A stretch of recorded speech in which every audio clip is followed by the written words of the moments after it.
నమస్తే స్వరాజ్ న్యూస్ కు స్వాగతం.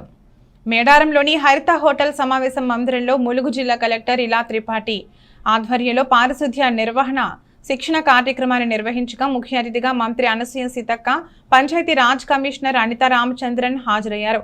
ఈ సందర్భంగా మంత్రి మాట్లాడుతూ ప్లాస్టిక్ ఫ్రీ జాతరగా నిర్వహించాలని అధికారులకు సూచించారు. జాతర సమయం దగ్గర పడుతున్న తరుణంలో భక్తుల తాకిడి రోజురోజుకి పెరుగుతుందని, అధికారులు భక్తులకు ఎలాంటి ఇబ్బందులు తలెత్తకుండా చూడాలని అన్నారు. భక్తులకు ముఖ్యంగా నిరంతరం త్రాగునీరు అందించాలని అన్నారు. జాతర ముగిసిన అనంతరం కూడా ముమ్మరంగా పారిశుధ్య పనులు కొనసాగించాలని అన్నారు. అనంతరం ఈ కార్యక్రమానికి హాజరైన పంచాయతీరాజ్ కమిషనర్ మాట్లాడుతూ జాతరలో విధులు నిర్వర్తించే అధికారులు చిత్తశుద్ధితో సమన్వయంతో సేవలు అందించాలని, జాతరలో ముఖ్యంగా గద్దెల ప్రాంగణంలో బెల్లం కొబ్బరికాయలు శుభ్రం చేయాలని, జంపన్నవాగు సమీపంలో భక్తుల తలనీలాలు కూడా శుభ్రం చేయాలని అన్నారు. పారిశుధ్య సిబ్బంది మిషనరీ యంత్రాల ద్వారా నిరంతరం విధులు నిర్వహించాలని అన్నారు. ఈ కార్యక్రమంలో జిల్లా ఎస్పీ శబరీష్, డిపిఓలు, డిఎల్పిఓ, వివిధ జిల్లాల జోనల్ అధికారులు పాల్గొన్నారు. ముఖ్యంగా కమిషనర్ గారు వారు పదవి బాధ్యతలు చేపట్టిన తర్వాత మరి సమ్మక్క సారలమ్మ దేవాలయానికి వచ్చి మీ అందరినీ కూడా ఇక్కడికి ఇన్వైట్ చేసి మీతో సమీక్షా సమావేశాన్ని నిర్వహిస్తున్నందుకు వారికి ప్రత్యేకంగా ధన్యవాదాలు. పిఆర్ కమిషనర్ గారికి, అనిత రామచంద్రన్ గారికి, అదేవిధంగా ఈ సమావేశంలో పాల్గొంటున్నటువంటి collector and SP and additional collector, మా DPO and old new DPO DPOs, అదేవిధంగా ఇతర జిల్లా నుంచి వచ్చినటువంటి డిపిఓస్, అదేవిధంగా DLPOs, MPDOs, PS, sanitation workers, మిగతా అందరి ఆల్ డిపార్ట్మెంట్స్కి అందరికీ, అదేవిధంగా డిఎస్పీలకు ఇద్దరికి, మరి ఇక్కడ ఉన్నటువంటి మీ అందరికీ పేరు పేరున హృదయపూర్వక నమస్కారాలు. మీ అందరికీ కూడా మంచి జరగాలని ఆ దేవుణ్ణి సమ్మక్క సారలమ్మను కోరుకుంటా ఉన్నాను, మొక్కుకుంటా ఉన్నాను. మీరందరూ కూడా ఆరోగ్యంగా ఉంటూ మరి మీ యొక్క సేవల్ని ఈ లక్షలాది మంది భక్తులకు అందించేందుకు ప్రధానమైనటువంటి భూమిక శానిటేషన్ మన డిపార్ట్మెంట్. వాస్తవానికి దాదాపుగా 2 months నుంచి కూడా వెంకయ్య గారిని కూడా అభినందిస్తూ ఉన్నాను. ప్రత్యేకంగా వారు నిరంతరం కష్టపడి ఎప్పటికప్పుడు పరిశుభ్రంగా ఉంచేందుకు వారు కూడా చాలా కష్టపడుతున్నారు. ఇది 3rd జాతర వారు ఇక్కడ ఉండడము.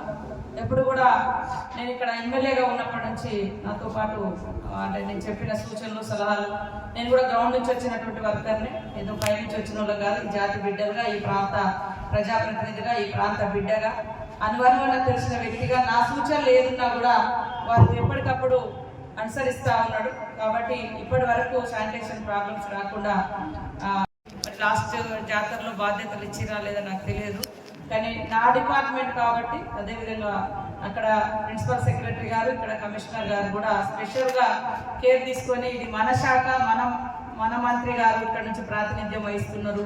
సో మనము ఇంకా బాగా చేయాలనే ఉద్దేశంతో మిమ్మల్ని చాలా మందిని ఇప్పుడు కొత్తగా కూడా కొంత అడిషనల్గా కూడా తీసుకోవచ్చు. ఏది ఏమైనా మనందరికీ ఇష్టదైవాలు, అదేవిధంగా ఇంటి ఇలవేపులుగా ఉన్నటువంటి దైవం. ఎందుకంటే ఆ బిడ్డలు ఆదివాసీ బిడ్డలు, ఆ బిడ్డలు ఆదివాసుల కోసమే ఆనాడు పోరాటం చేశారు. కానీ అందరి తల్లులుగా వారు ప్రాంతాలు, కులాలు, మతాలకు అతీతంగా, అందరికి అతీతంగా అందరినీ తమ దగ్గరికి, తమ చెంతకు అంటే దర్శనానికి వచ్చే విధంగా అంత నమ్మకాన్ని, విశ్వాసాన్ని భక్తులకు ఇచ్చారు. కాబట్టి ఇట్లా కోట్ల మంది భక్తులు ఈరోజు దర్శనానికి వస్తారు. కాబట్టి వారి ఈ అంటే సన్నిధిలో మీరందరూ పనిచేసేటువంటి గొప్ప అవకాశం వచ్చిందనే మనం భావించాలి. ఎవరు ఇది ఒక పనిష్మెంట్గా కాకుండా ఒక అవకాశం, ఛాలెంజ్, ఆపర్చునిటీగా. చాలా మంది అధికారుల పాపము ఎలక్షన్స్ కోడ్ తోటి లేదా వివిధ రకాలుగా పోతుంటే వాళ్ళు బాధపడుకుంటూ పోతున్నారు. అంటే మాకు ఈ అవకాశం రాకుండా పోతుంది అని, మేము ఈ జాతర నిర్వహించే అవకాశం మాకు రాకుండా పోయిందని ఆల్రెడీ ఒక 2 months కింద పోయినటువంటి అధికారులు ఉన్నారు, డిస్ట్రిక్ట్ బాస్. అంత ప్లాన్ చేసుకుని అంటే ఉదాహరణకు అట్లాంటి ఫీలింగ్. ఎందుకంటే ఇది ఒక గొప్ప అవకాశం. మనం ఇంతమందికి సేవ చేసే ఎట్టే టైంలో అంటే 3-4 daysలో ఒక 1 crore పీపుల్కి మనం చేస్తూ ఉన్నాం. కాబట్టి మీరందరూ కూడా మరి మీ యొక్క విధి నిర్వహణతో పాటు మానవత్వాన్ని, మంచితనాన్ని, మంచి మనసును జోడించి మన శాఖతో పాటు ఇతర కూడా ఎక్కడైనా మీకు డిఫెక్ట్స్ ఏమైనా కనపడ్డా, లోపాలు ఎక్కడ కనపడ్డా వెంటనే ఆ సంబంధిత అధికారులకు చేరవేసి ఇలాంటి ప్రాబ్లమ్స్ భక్తులు ఫేస్ చేస్తున్నారు, ఇట్లా ఇబ్బంది అవుతుంది కాబట్టి మనం దాన్ని సరిచేయాలి. నా నెంబర్ కూడా టెక్స్ట్ మెసేజ్ పెట్టండి. తప్పకుండా నేను కూడా ఇప్పుడు ఎట్లా ఇక్కడే ఉంటాము, ఈ 1 వీక్ దాదాపుగా రేపటి నుంచి మరి ఇక్కడే ఉంటాము. కాబట్టి మీరందరి యొక్క సూచనలు, సలహాలు, సేవ, శ్రమను కూడా అడుగుతున్నాం. మీ శ్రమను అడుగుతున్నాం, మీ శక్తిని అడుగుతున్నాం, మీ సేవను అడుగుతున్నాం, మీ ఆలోచనను కూడా మేము అడుగుతా ఉన్నాం. అందరం కలిసి ఈ జాతరను శుభ్రమైనటువంటి జాతరగా, పరిశుభ్రమైనటువంటి జాతరగా మంచిగా, ఎందుకంటే జాతర అంటే ఎప్పుడు దుబ్బ అని అంటుంది. ఎంత వద్దనుకున్న అది ప్రాబ్లం కనబడుతుంది ఎక్కడైనా, ఎంత చేసినా. ఇంకా మనము భక్తులకు కూడా కొద్దిగా అవేర్నెస్ ఇవ్వడం, తర్వాత షాపర్స్ అంటే బిజినెస్ పర్సన్స్ కూడా, చిన్న వెండర్స్ ఎవరైతే ఉన్నారో వాళ్ళకు కూడా మన వెంకయ్య గారు ఒక అనౌన్స్మెంట్ చేయాలి. ఎవరు షాప్ ముంగట చెత్త కనబడితే వాళ్ళకి 500 ఫైన్ ముందు నుంచి అది చేయాలి. తర్వాత ఆ రోడ్డు మీదకి కూడా వచ్చినాయి, ఒక మార్కింగ్ లాగా అయితే వేయండి. కొంచెం షాప్స్ కిందికి పోవాలి. విపరీతంగా తాకిడి కూడా పెరిగింది ఇప్పుడే. ఇంకా 2 డేస్ అయితే ఇంకా అది పెరుగుతుంది. కాబట్టి మీ అందరి యొక్క సేవలను మేము ఆహ్వానిస్తూ మీకు అందరికి కూడా మేము తోడుగా ఉంటామని తెలియజేస్తూ, మనందరి యొక్క సహకారంతో శానిటేషన్, డ్రింకింగ్ వాటర్ ఈ 2 కూడా నా దగ్గరే ఉంది. ఈ సమ్మర్ ఎండలు కూడా బాగా వచ్చేసినాయి వాస్తవానికి ఈ జాతర.